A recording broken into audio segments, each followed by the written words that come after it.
विषय त्याग वैराग्य है। समता कहिए ज्ञान,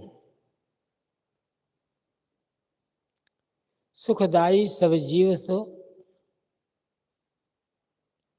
यही भक्ति परमान। ज्ञान, भक्ति और वैराग्य कल्याण के ये तीन मुख्य साधन, इनमें से किसी एक के अभाव में हम अपना कल्याण का काम पूरा नहीं कर सकते हैं।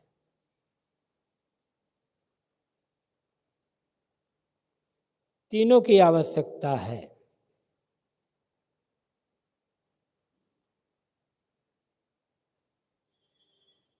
आत्मज्ञान तो चाहिए ही,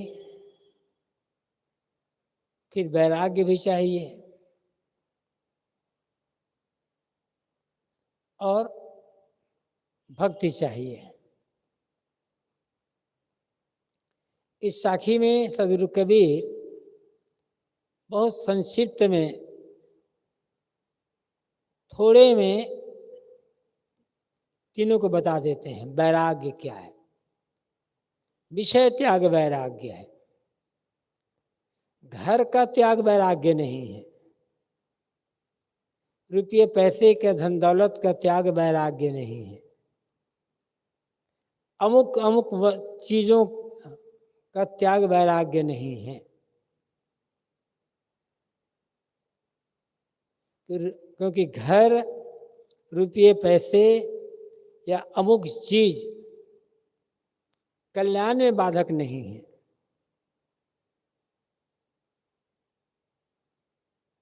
घर में तो रहना पड़ेगा, चाहे गृहस्थों के घर में रहे, चाहे साधु आश्रम में रहे, है तो घर। रुपये पैसे का प्रयोग भी करना पड़ता है और अनेक प्रकार की चीजों का भी प्रयोग जीवन में करना पड़ता है। इनका सर्वथा त्याग कैसे किया जा सकता है?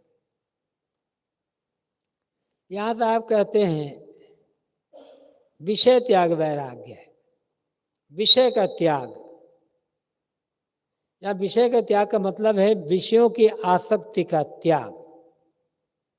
शब्द, स्पर्श, रूप, रस, गंध, ये 5 विषय हैं और जीवन पर्यंत इन 5 विषयों का उपभोग होता रहता है। आंखों से जो कुछ दिखाई दे वो रूप होगा, कानों से जो कुछ सुनाई देगा वो शब्द होगा। हम जीवा से कुछ भी खाते हैं, उसमें रस है तो स्वाद होगा।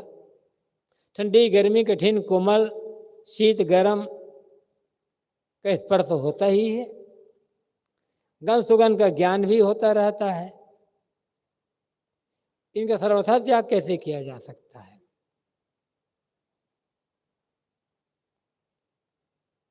आसक्ति का त्याग,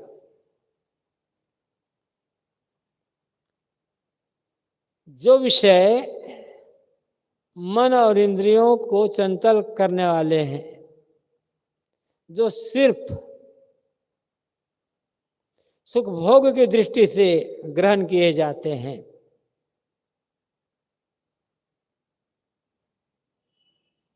उनका तो सर्वथा त्याग करना होगा। लेकिन जीवन निर्वाह के लिए जिनका ग्रहण करना मजबूरी है, उन्हें ग्रहण करते हुए भी उनकी आसक्ति का त्याग। बाह्य त्याग एक सीमा में होगा, अमुक अमुक चीजों का त्याग कर दिए, एक सीमा में होगा। लेकिन आंतर त्याग अनिसीम होगा।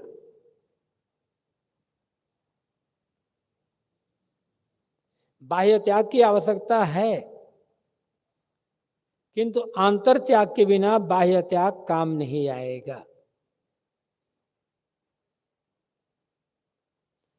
अमुक अमुक वस्तु का बाहर से त्याग कर दिए,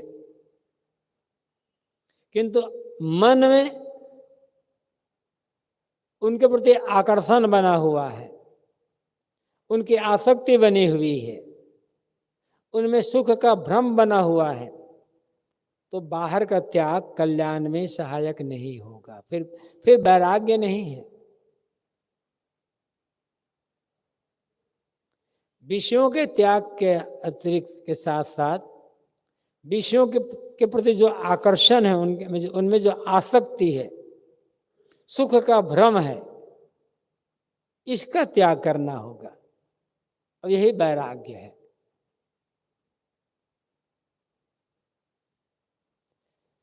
शरीर से लेकर संसार तक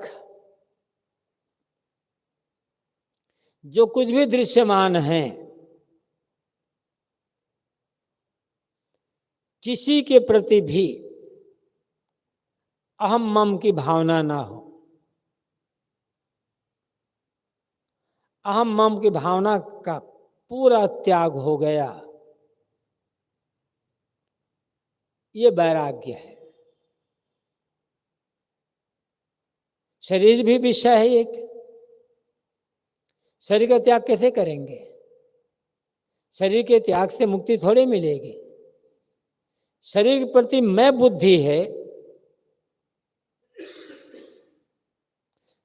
मैं शरीर हूं, इस भाव का त्याग वैराग्य होगा। शरीर का निर्वाह लेना होगा, हट करने से काम नहीं बनेगा। भूख लगेगी भोजन चाहिए, प्यास लगेगी पानी चाहिए, रोग लगेगा औषध चाहिए, ठंडी लगेगी तो गर्म कपड़े चाहिए, गर्मी है तो पंखा चाहिए। लेकिन इन सब का प्रयोग करते हुए भी मैं शरीर हूं, शरीर प्रति जो मैं बुद्धि है, इसका त्याग होना होगा, करना होगा। और शरीर साथ में बना हुआ है सब समय, अंतिम तक शरीर साथ रहेगा।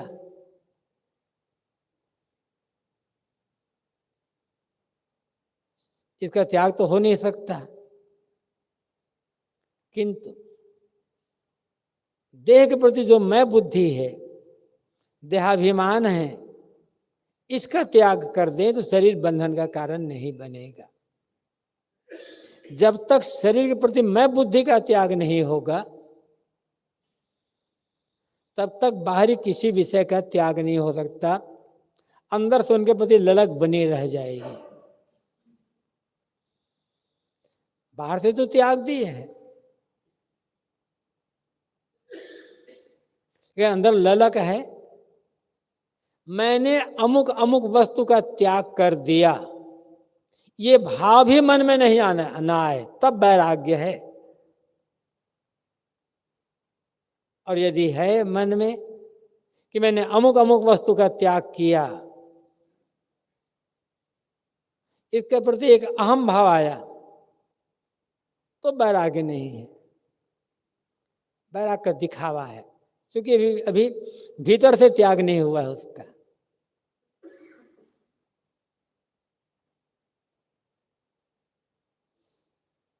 उसके प्रति, उन वस्तुओं प्रति राग बना हुआ है और त्याग का अहंकार बना हुआ है, तो वैराग्य कहाँ है?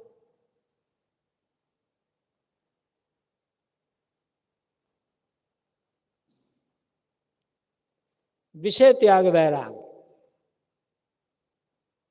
विषयों के प्रति आसक्ति, ललक, आकर्षण, उनमें सुख का भ्रम, इनका त्याग हो गया तो समझना चाहिए कि अब वैराग्य सही हुआ है। मैं त्याग कर रहा हूं, मैंने त्याग किया है, यह भाव मन में ना आने पाए, तब वैराग्य। मैं त्यागी हूं, ये कहने की बात क्या है? मैं वैरागी हूं, ये कहने की बात क्या है? लोग हमें कहते हैं त्यागी, ये भी बड़े त्यागी हैं, वैरागी हैं। वो उन लोगों का भाव है, लेकिन हमारे मन में हम त्यागी हैं, बैरागी हैं, हम दूसरों से श्रेष्ठ हैं, तो फिर ये भाव बंधन में डाल देगा। किस लिए हम श्रेष्ठ हैं? अपने दुख की निवृत्ति के लिए हम त्याग बैराग रूपी औषध का ग्रहण कर रहे हैं। इसमें अहंकार क्या करना है?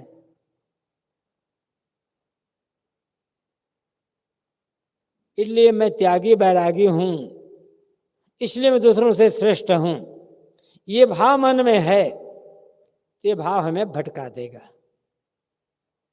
और दुख के सागर में डुबा देगा। मैंने त्याग किया है, ये भाव भी मन में ना आने पाए, तब वैराग्य है।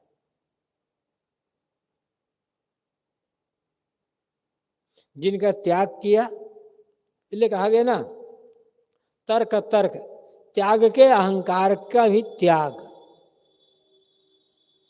तब वैराग्य होगा। समता कहिए ज्ञान, बहुत जान लेना, अनेक शास्त्रों को पढ़ करके रट लेना, उन पर व्याख्यान दे देना, ये ज्ञान नहीं है। ज्ञान का अर्थ है हर परिस्थिति में समभाव में रहना।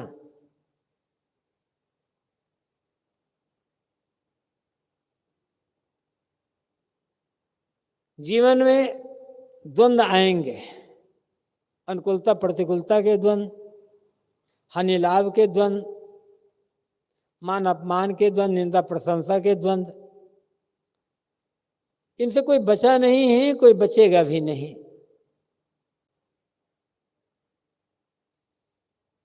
सम्मान पाकर, प्रशंसा सुनकर हर्ष का अतिरेक ना हो मन में। अपमान मिलने पर, निंदा होने पर शोक का अतिरेक ना हो। सम्मान मिलने पर हर्ष की लहर दौड़ पड़ी मन में, अपमान मिलने पर दुखी हो गया मन, तो अभी हम अज्ञान में जी रहे हैं, ज्ञान को समझ नहीं पा रहे हैं। जो सच्चा ज्ञानी होगा, और कोई भी हो सकता है सच्चा ज्ञानी, कितने दिन के पुराने साधक हैं, कितने को नए साधक हैं, ये कोई बड़ी बात नहीं है। बिहार में पुराने साधक जो साधु होते हैं उन्हें बड़ा माना जाता है, जो बाद में आए हैं उन्हें छोटा माना जाता है, तो ये व्यवहार की बात है। लेकिन कोई साधु बाद में आया है और हर निंदा प्रशंसा में वो शांत रह जाता है, मन में उद्वेग नहीं आता, तो वो ज्ञानी है। पुराने साधु हैं, थोड़े से प्रतिकूल बात सुन करके दुखी हो गए, बोलना बंद कर दिए, थोड़ी से प्रतिकूल अनुकूल बात कर करके एकदम हंसने लग गए, तो अज्ञानी है, अभी अज्ञान में जी रहा है। इसलिए उम्र का फर्क नहीं है, पढ़ने लिखने का कोई बड़ा फर्क नहीं है, जीने की बात है। और यही हम चूक जाते हैं, जानते हैं, समझते हैं, कहते हैं, सुनते हैं, किंतु जीवन में उतर नहीं पाता। ये हमारी कमजोरी है। समता, ठीक है, चीजें बढ़ गई तो कोई बड़ा लाभ तो हुआ नहीं है। इसलिए गुरुदेव जी कहा करते थे, धन बढ़ा तो धन की उन्नति हुई, पद बढ़ा तो पद की उन्नति हुई, प्रतिष्ठा बढ़ी तो प्रतिष्ठा की उन्नति हुई, मकान बढ़ा हो मकान की उन्नति हुई, हमारी उन्नति कहाँ हुई? हमारी उन्नति तो तब होगी जब मन हर समय समभाव में रहे, द्वंद्वों से रहित।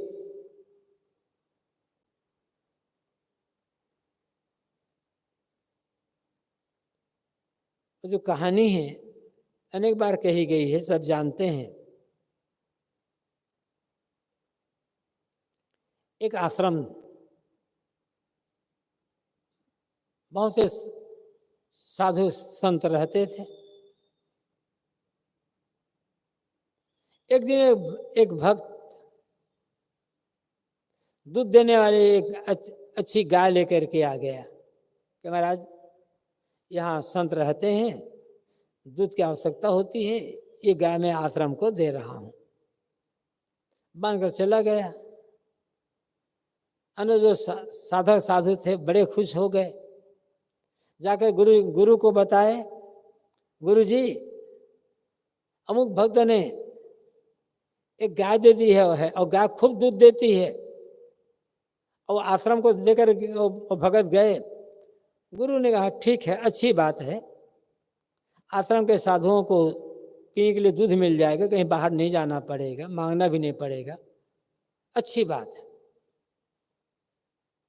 ठीक बात हो आई गई, खत्म। 4-6 महीने के पश्चात वो भगत फिर आया, महाराज जी हमारे यहाँ जो गाय दूध दे रही थी उन्हें दूध देना बंद कर दे, छोटे बच्चे उन्हें दूध की आवश्यकता में है, मैं गाय लेकर के जा रहा हूँ क्योंकि मुझे आवश्यकता है दूध की। गाय लेकर चले गए। साधक लोग दुखी हो गए, अरे दूध पीने को बढ़िया मिल रहा था, अब तो चले गए। गुरु जी को बताए, गुरु जी और भगत तो गाय लेकर चले गए। गुरु जी ने कहा अच्छा हो गया, साधुओं को गोबर प्रथा उठाना नहीं पड़ेगा, बात खत्म। हर हाल में अब अच्छा है। गाय की कोई ख्वाहिश नहीं थी, आकर दे दिए, ले गए तो कोई दुख नहीं है। एक कहानी समझाने के लिए हमें देखना है अपने मन को कि निंदा प्रशंसा में हमारे मन की स्थिति क्या हो रहती है। निंदा किसी को पसंद नहीं है, फिर भी कौन निंदा करेगा कौन प्रशंसा करेगा ये हमारे हाथ में थोड़े है। यही साधना है हमको, वो कल्याण का अनुभव करना है, और शांत दशा का अनुभव करना है, आत्मस्थिति का अनुभव करना है। तो हमें ये निरंतर देखते रहना होगा कि निंदा प्रशंसा अपमान और सम्मान की स्थिति में हमारे मन की दशा क्या रहती है, उद्वेलित या सम शांत। सम शांत है मन तो हमें समझ लेना होगा कि अब ज्ञान जीवन में उतर रहा है। सदगुरु कहते हैं समता कहिए ज्ञान, हर परिस्थिति में समभाव में रहना, यही ज्ञान है। सुखदायी सब जीव सो यही भक्ति परमान। सब जीव के लिए सुखदायी व्यवहार करना, जानबूझकर मनसा वाचा कर्मणा, किसी को किसी प्रकार की तकलीफ न देना, किंतु प्राणी मात्र के लिए आत्मीय भाव होना। और आत्मीय भाव है तो किसी को दुख देने की बात ही नहीं आएगी। घाव काहे पर घालो, जिद देखो तो प्राण हमारो। सदगुरु कहते हैं चोट किसे पहुंचाऊं, जहां देखता हूं मेरा ही प्राण प्यारा है। तो अपने प्राण प्रिय जो है उसे कोई दुख तो देता नहीं है। सुखदायी सब जीव, ऐसा व्यवहार, ऐसा कर्म, ऐसा आचरण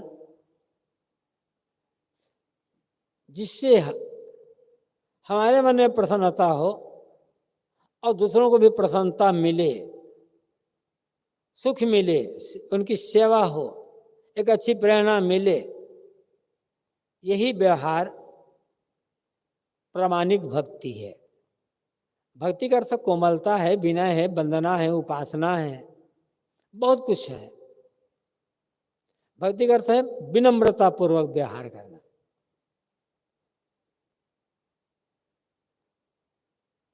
किसके लिए था आप पता है? सब जीव के लिए, प्राणी मात्र के लिए। हम सबको सुख नहीं पहुंचा सकते, सबकी सेवा नहीं कर सकते। शक्ति सीमित है, समय सीमित है, वस्तु सीमित है, साधन सीमित है। हम सबकी सेवा कैसे कर सकते हैं? किंतु सब सुखी हों, अधिक से अधिक लोगों की मैं सेवा कर सकूं, अधिक अधिक लोगों को मैं सुख पहुंचा सकूं, ये भाव तो मन में हो सकता है ना। और ये भाव मन में है कि अधिक से अधिक लोगों को मैं सुख पहुंचा सकूं और सब सुखी हों, तो दुख देने का भाव मन में आएगा ही नहीं। किसी के लिए भी दुख देने का भाव मन में ना आए। शरीर से, वाणी से चोट तो पहुंचाना ही नहीं है, किंतु मन में भी ये भाव ना हो कि उसका नुकसान हो, उसका ऐसा बिगाड़ हो। कोई हमारा विरोधी भी है, हमसे शत्रुता का व्यवहार करता है, हमेशा हानि पहुंचाने के लिए उपाय सोचता रहता है, उसको भी यदि कोई दुख हुआ और हम सुने तो उसके लिए भी मन में करुणा का भाव जगे। ये भाव हो कि ऐसा दुख किसी को ना मिले। और यदि कोई हमारा विरोधी है,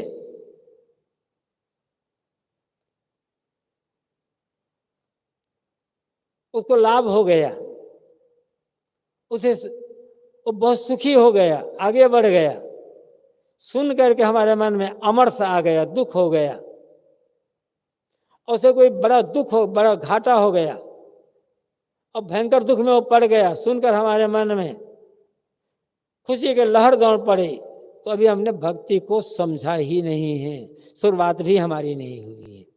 अभी तो हमारा मन बहुत कलुषित है, और कलुषित मन में भक्ति कहाँ हो सकेगी? विरोध, कोई कितना बड़ा भी विरोधी क्यों ना हो, उसके लिए भी हित कामना, उसके दुख को सुन करके मन में दया का भाव जगे, करुणा का भाव जगे, आप कहते हैं ये प्रामाणिक भक्ति है। सदगुरु कहते हैं शरीर से संसार तक जो कुछ भी है, सबके प्रति अनासक्ति, ये वैराग्य है। हर स्थिति में मन का समता भाव में रहना, कभी द्वंद्वग्रसित ना होना, विचलित ना होना, ये ज्ञान है। और प्राणी मात्र के लिए ही चिंतन, और जो बन सके सुंदर व्यवहार करना, ये प्रामाणिक भक्ति है। और हमारे कल्याण के लिए, आत्म शांति के लिए ज्ञान, भक्ति, वैराग तीनों की आवश्यकता है। तीनों में से एक भी यदि कम हुआ तो हम कल्याण दशा का अनुभव नहीं कर सकते, और शांति का अनुभव नहीं कर सकते। तीनों को लेकर चलना होगा। तीनों भक्ति, ज्ञान, वैराग्य एक दूसरे के पूरक हैं, एक के बिना दूसरा अधूरा हो जाता है। इसलिए तीनों को समझना होगा और तीनों को जीना होगा, तभी वो परम शांति, परम आनंद का अनुभव हम कर सकते हैं। सदगुरु का हमारे लिए यही संदेश है। बोलिए सद्गुरुदेव की जय। सत्संग कार्यक्रम के अंतिम पड़ाव पर हैं।